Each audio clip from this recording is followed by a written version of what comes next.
Good morning, dreamers. It's definitely a day when I need a coffee, eh? How have you been? It's been a crazy week and a bit for me. We went to a church youth snow camp for a family day long weekend, and it was so much fun hanging out with teenagers. And they were just a lot of fun. Really great kids that think deeply and don't just want to be talked at, but they want to be engaged with. And it was fun to watch them engage with each other, engage with us as leaders. Um, it was just a lot of fun. But yeah, Monday I was like, I'm not doing anything. And there's been a couple of weeks of stirring within my gut of just feeling as though I might be taking care of everybody else instead of myself. And all the work I'm doing with my food and my physical health is kind of like, okay, I've been doing it a bit, and now it's time to get back on track and do what I'm supposed to do, and that's take care of everybody else, right? And it's hard to remember, in order to do the taking care of everyone else, I must take care of me. And it's a course that I'm taking, and I need to finish the course. I cannot just give up on it simply because other people need me. And so finding the wonderful catchphrase, finding the balance, is very difficult some days. To just go, no, I need to remember that no one else takes care of me. I take care of me. And if I'm not taking care of me, then it's not going to happen. It just won't. I have amazing friends that will do check ins, and they'll make sure that I'm still here. And that's fantastic. But I can't expect them to meet all my needs. I can't expect them to take care of me. They care for me. I care for them. Um, but I can't fulfill all of their needs, so they cannot possibly fulfill all of mine. And one of the things I need is quiet. And people think, oh, she's an extrovert, she's fine, she's great, she's whatever. But one of the things I need is quiet. Like, just no expectations, no pull, no decision making in the moment, just the mental load. And I do find, and I have no scientific evidence, there are books, there are whatever, but forget it. The mental load on the woman of the house is very, very heavy, because she's the one that has to do the permission slips for school.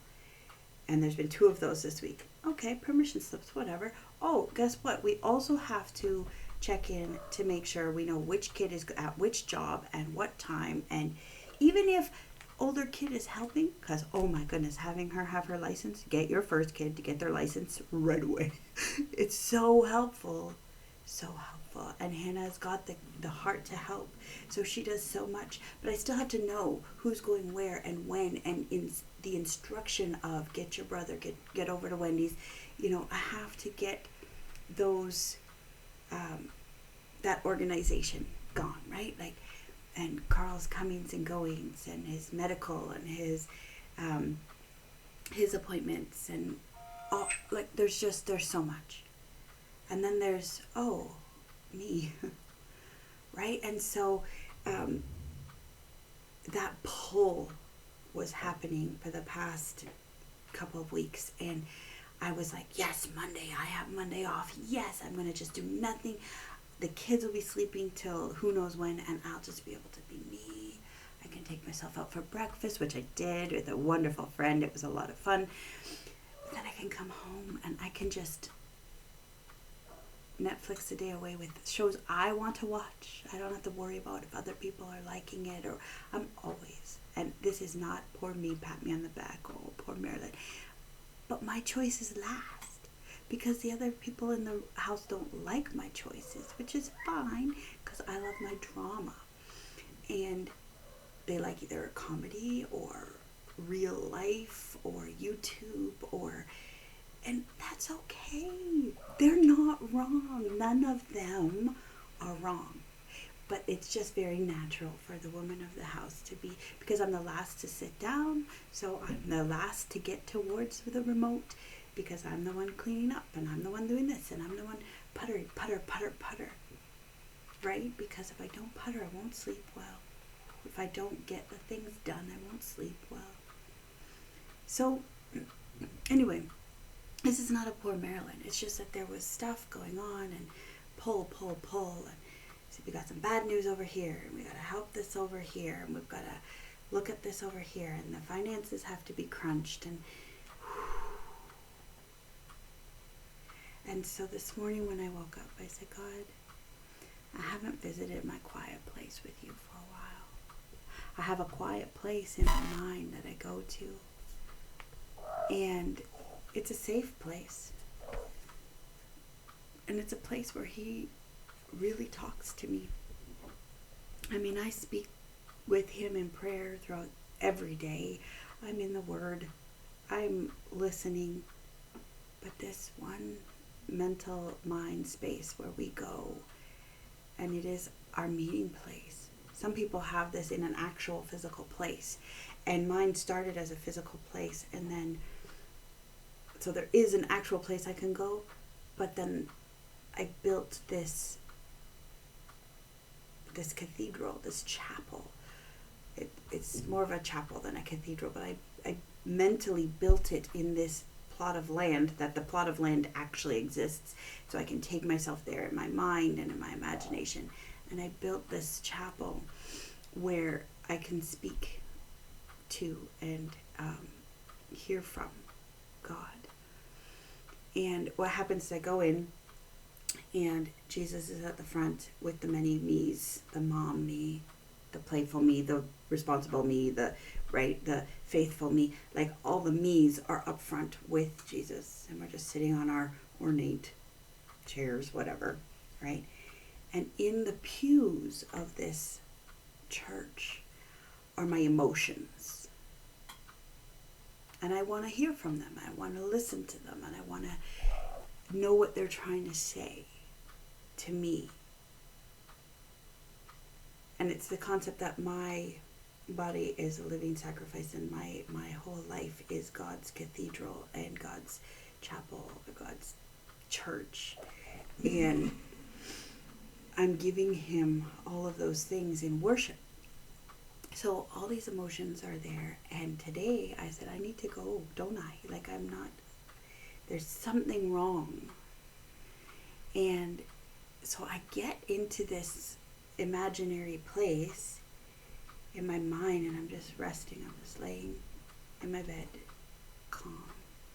And I open the door in my imagination, and all the people, you know how in churches, I don't know if you do, but there's like a meet and greet moment where you know, the band plays a song and everybody's greeting, saying hi, and they're milling around, and it's really loud and noisy, and everyone with autism, everyone who's introverted hates it because it's like gonna cause panic.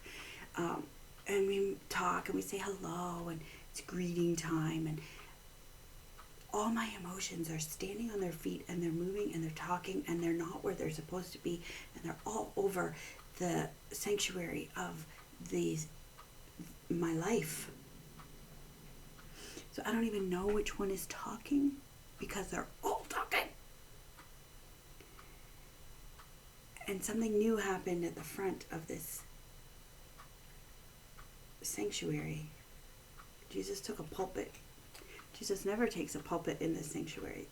He somehow found a pulpit, and he stood behind the pulpit, and all the emotions went, he means business. Jesus doesn't preach in the sanctuary. He meets. But I needed a sermon, obviously. And he put out his hand, and he said, peace, be still.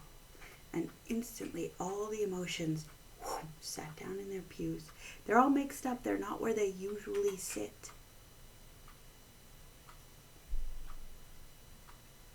they sat. And I realized that it's okay for your emotions to be mixed up. For you to say, but it feels so backwards taking care of myself when my family needs so much care right now. Because they do. They need a very real need for care. The kids are going through a trauma, and my husband is going through a trauma. Like, my ex-husband is going through a trauma. Like, it's just a big right now. And I felt a little lost because I felt like I need something, but I'm not going to get it from anyone. Because I come last. And right now, in this season, I need to come last. Because their crises are very, very real right now. And Jesus just said, peace, be still. Do you need to be still today? It's okay that this emotion that usually sits over here is way over here right now. Talking to an emotion they don't usually touch base with. It's okay that this is all mixed up and everything is upside down. That's okay. But ultimately, if you're waiting for humanity to somehow fulfill your need, to somehow give you what you need in order to feel at peace, humanity is busy. Humanity is in their own crisis right now. Humanity does not have time.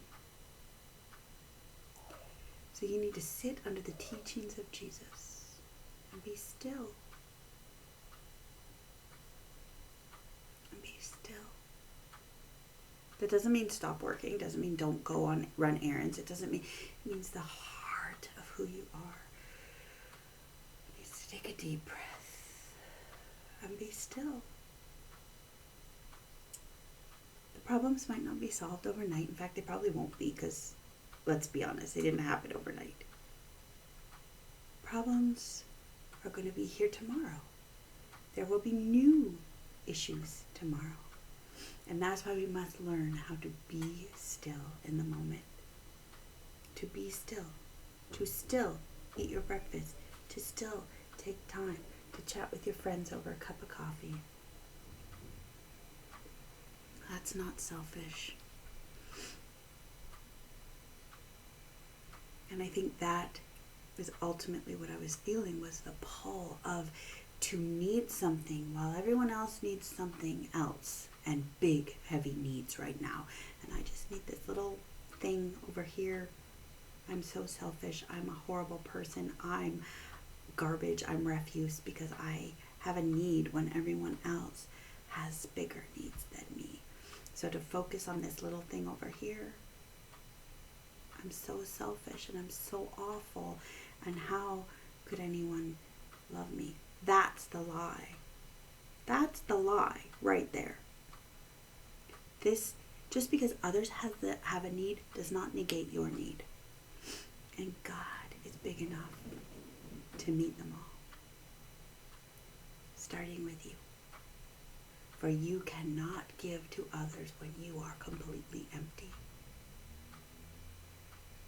And I say that you have to fill yourself up because, yeah, you do. You have to get out of your way, your own way. You have to sit. You have to remove all the noise so that the work can be done.